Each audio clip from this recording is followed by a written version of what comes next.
Cet outil pourrait potentiellement sauver votre année de licence, sauver votre année de lycée, sauver votre terminale et vous aider à mieux travailler avec de l'efficacité. Et franchement, regardez la vidéo parce que vous allez voir que cet outil il est très puissant. Je viens de découvrir ça il y a pas longtemps et je suis obligé de vous partager mon expérience. Je vais diminuer ma grosse tête parce que on n'est pas là pour voir ma tête, on est là pour voir de quoi ça parle. Un outil qui est censé nous aider sur les informations auxquelles on fait confiance. Donc un problème que l'IA veut gérer, c'est-à-dire la confiance par rapport aux sources, ce qui est un petit problème, enfin un énorme problème en fait sur l'IA. Et c'est évidemment conçu grâce à l'intelligence artificielle de Google Gemini. Donc tout ça combiné dans un outil partenaire IA de recherche. Avant de commencer la vidéo et vous expliquer un peu ce que la puissance de cet outil, n'hésitez pas à donner de la force, à vous abonner, à liker, ça me fait trop plaisir. Même si j'ai pas trop sorti de vidéo pendant longtemps, c'est toujours un kiff d'en faire. N'hésitez pas à me dire dans les commentaires si vous avez trouvé cet outil incroyable et que vous allez l'utiliser. Moi, je suis ultra curieux parce que pour moi, j'ai l'impression que ça fait quelques jours et c'est déjà incroyable. En tout cas, pour une note des forfaits, 50 sources par notebook, c'est énorme. Là, j'en ai déjà fait 15 pour la vidéo, pour vous montrer les exemples et ça met du temps. Donc j'imagine que jusqu'à 600, ça doit être un truc de fou.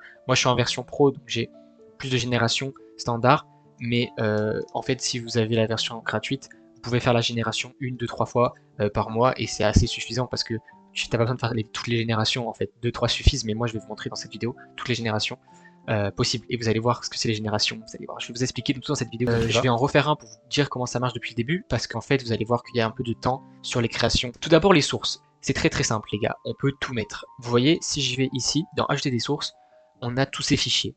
PDF, texte, doc, je connais même pas tout, JPEG je connais, ça va très loin. On peut aussi importer du texte, littéralement juste du texte, et des sites web, et les sites web ça va très loin les gars, ça peut aller d'une vidéo YouTube à n'importe quoi. Donc pour bien comprendre, je vais prendre des sources de mes cours, il n'y a rien de confidentiel, situation réelle, on va aller chercher des cours par exemple. Voilà, je vais prendre 2 CM par exemple, on va juste en prendre 2 pour vous montrer que ça marche très bien avec 2, il va détecter que c'est des PDF, vous allez voir. On peut même ajouter à cela une petite recherche pour ajouter en fait des trucs dans nos sources pour complémenter. Là, on peut voir que quand j'ai juste marqué pays des Suds, j'ai directement accès à une recherche rapide. On va l'afficher. Et là, on peut voir des trucs que j'aime bien, par exemple GeoConfluence, qui est un site très bien.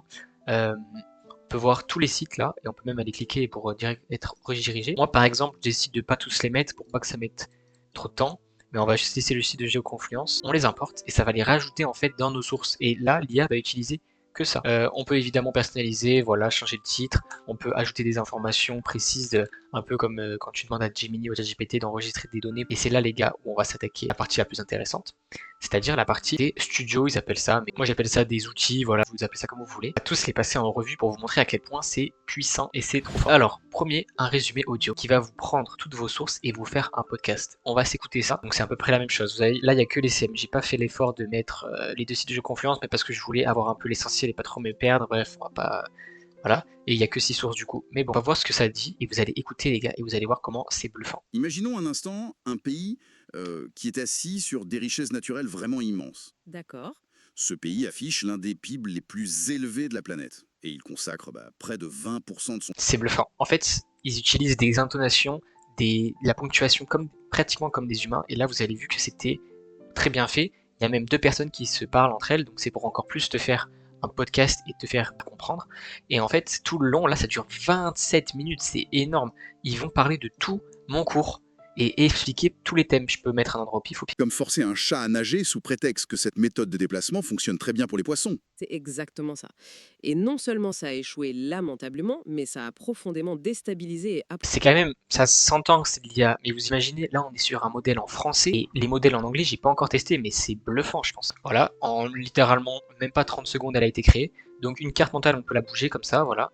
En plus en bas on peut carrément garder notre audio si on a envie. Donc du coup notre thème principal qui est subdivisé comme une vraie carte mentale, et la particularité de cette carte mentale, bon déjà si on a envie on peut tous les ouvrir d'un coup, voilà, et zoomer, voilà, donc mais pour avoir une vision d'ensemble, ça je sais pas si vous avez fait technologie au collège, mais on allait sur des sites de merde, on faisait ça pendant 3 heures, pour au final que ça serve à rien, parce que vous voyez, 2026, une demande, il te la fait en 5 secondes, en plus en mieux. En plus, elle est codée du fait que si tu cliques par exemple sur relativité de la limite Brandt, si tu as envie de savoir un peu plus, tu cliques dessus, et là ça t'ouvre la discussion, et ça va te rédiger un petit paragraphe pour t'expliquer sur quoi tu as cliqué en fait. Donc voilà, on va attendre, et même pendant qu'on attend, on ferme la page, et on peut même s'attaquer au rapport. Donc le rapport, ça c'est moi qui l'ai personnalisé, j'ai voulu prendre une synthèse, mais je suis pas obligé, il y a plein de types de rapports. Si on clique par exemple ici, on peut voir, on a un guide d'études, un article, là il y a des suggestions qui arrivent, mais on peut si on a envie créer notre propre rapport. Donc une analyse, machin, on peut écrire ce qu'on veut, clair, si on a envie d'avoir des fiches de révision, voilà, résumé, ça te fait toutes des classes. Mine de rien, c'est incroyable pour révision, tu vois. Ça, c'est des flashcards, comme on connaît, mais du coup, ça les fait automatiquement, et voilà, tu mets oui ou non, et ensuite, quand tu es au bout des 45, et là, c'est parce que j'ai décidé 45, mais tu peux personnaliser, il va te mettre celle où tu as eu faux pour continuer, comme un site flashcard normal, mais ça te les fait en 2 secondes. Voilà, voilà. Ensuite, des quiz, basiques aussi, les quiz, hein. C'est un peu comme ceux de Gemini. Infographie, c'est une pancarte, une illustration qui va te résumer en fait ton truc. Je trouve qu'elle est pas ultra réussie, j'avais trouvé sur une autre infographie une meilleure, mais voilà, c'est par exemple mon thème en gros, avec les petits thèmes et tout, avec des graphiques, avec un schéma et tout. Une petite précision pour l'audio, enfin même pour tous en fait, vous avez vu, à part carte mentale et c'est tout en fait, à chaque fois tu peux personnaliser. Briefing, critique, débat, tu choisis ta langue évidemment. C'est incroyable toutes les langues qu'il y a. Je sais pas si toutes les langues elles sont autant bien faites que le français, mais vraiment on a de quoi faire. Présentation c'est pareil, tu peux faire tout ce que tu veux. Résumé vidéo, je vais pas vous spoil mais la vidéo, mais voilà, tu peux choisir le style, les demandes, encore une fois la langue. Pour les rapports, je vous ai déjà montré. Pour les fiches de flashcard, on a toute la difficulté, le thème. Tu peux tout personnaliser à ta guise. Les quiz, pareil, je vous avais dit. Les questions, combien de questions tu veux mettre, les spécificités, tout ça, tout ça, tout ça. C'est tout est voilà. Infographie, pareil. Tu peux choisir le thème, portrait, carré, même la langue. Encore une fois. Niveau de détail, standard détaillé. Pourquoi pas détaillé aussi? Ça pourrait être pas mal, je peux peut-être en générer une en détaillé pour voir ce que ça fait. Tableau de données, pareil, tu choisis la langue et les données que tu veux mettre. Tu peux tout personnaliser.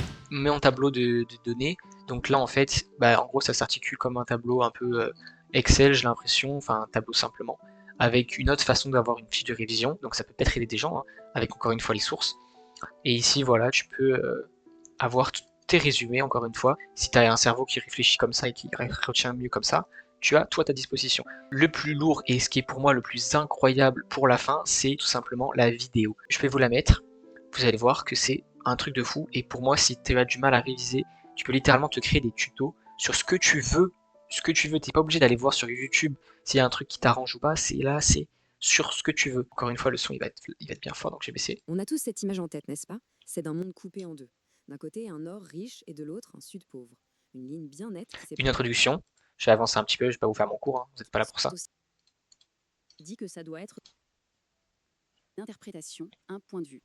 Alors, déconstruisons. Ce qui est impressionnant, c'est qu'en fait, elle utilise des schémas pour expliquer, elle suit une logique, il y a une introduction, un peu une conclusion et plein de parties à l'intérieur qui suit ton cours évidemment, et toujours tes sources. Et moi, ce que je me dis, c'est que c'est ultra fort. Pour les gens qui se retiennent aussi avec l'œil, c'est les schémas et tout, elle fait ça bien, des fois elle met même des vraies photos, des photos qui sont dans les CM, des photos que tu peux même ajouter dans les sources, regardez, tu peux mettre des photos, et en fait elle va utiliser ces photos et elle va les mettre sur votre vidéo. J'ai testé ça sur un autre notebook, ça a marché. Moi, ce que je me dis, ce qui est encore plus fort, c'est que certes la vidéo elle prend du temps à mettre, mais tu peux par exemple dire de la mettre avec des illustrations qui bougent pour encore mieux comprendre les dynamiques. Tu peux lui dire qu'elle dure 10 minutes, après je pense qu'au-delà ça va mettre du temps à se charger quand même. En général ça m'a pris au moins je pense 5 minutes à faire cette vidéo, et franchement pour le taf que c'est incroyable. Ah, grâce à ça, no joke, si je m'y mets, hein, parce que je révise, que je fais les quiz, les flashcards, je regarde les résumés audio, je regarde des présentations, etc. Plus le cours, plus la lecture. Les gars, c'est le genre du montage. Je fais cette vidéo là, j'ai un micro de merde et la caméra c'est un peu, mais j'ai trop la flemme, je suis désolé. Je vais juste vous montrer à quoi ça ressemble le diaporama et aussi l'infographie détaillée. Le diaporama, les gars, c'est fou parce que vous voyez, on a littéralement un truc qui fait assez main tout en étant de l'IA. Ça change des diapos vraiment full IA qu'on a l'habitude. Là, vous voyez, les slides, elles sont vraiment clean, je trouve, pour le coup. Peut-être un peu trop de texte, mais ça, encore une fois, on peut tout personnaliser. Et vous voyez, il n'y a aucune faute, je vois vraiment un truc très très clair. Voilà, ça en plus c'est dans le cours. Donc en fait, il reprend en fait des images réelles, il s'inspire pas, il fait pas des trucs bizarres et tout. Voilà, enfin vraiment très très stylé. Bon, ça fait un peu plus IA, mais enfin, il a fait combien de slides? Il a fait 15 slides et encore, je lui ai rien demandé. Une citation et tout. Franchement, on peut même lancer le diapo. C'est incroyable. On peut même l'envoyer directement en slide et ensuite, je vais vous montrer aussi celle-là. J'ai dit un peu plus détaillé. Je trouve ça 10 fois mieux. Vraiment, c'est incroyable. On peut voir que ça, c'est de l'IA. Un peu, mais pas énormément. C'est vraiment très bien fait. Donc j'espère que ça vous a plu et que vous pourrez vous aussi utiliser l'IA à des fins intelligentes et pour réviser et pour aller mieux dans vos études. Et c'était une super vidéo. Merci beaucoup d'avoir écouté.